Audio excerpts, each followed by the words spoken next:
So the blue orchard bee is a solitary bee. Most bee species, in fact, are solitary. This is an above ground nesting species. And unlike honeybees, all solitary bees fend for themselves. They don't live in a hive or make honey. Each female is responsible for mating and laying her own eggs and provisioning them with nectar and pollen from trees. So this bee is highly specialized to work in rosaceous crops like apple, apricot, cherry. We've put them in almonds. We've had success there as well. And they really, really like that specific type of pollen and nectar. And so they're highly specialized. They have a very short activity period. It's timed really nicely with the bloom of a lot of these orchard crops that we work with them in.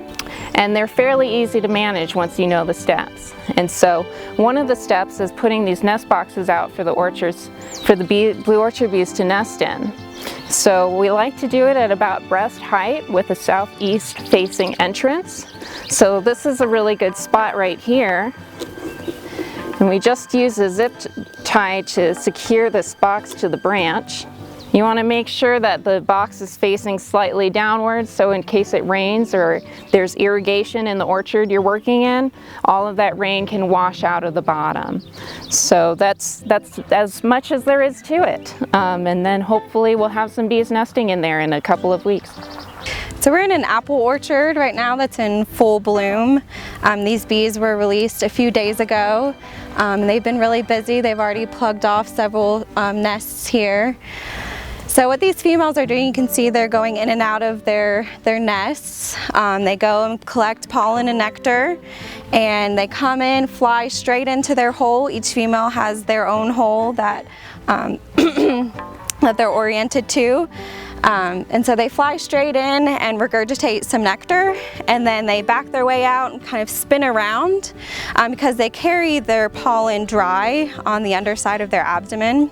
So they spin around and back in and deposit, kind of scrape off that pollen into the nectar that they just deposited.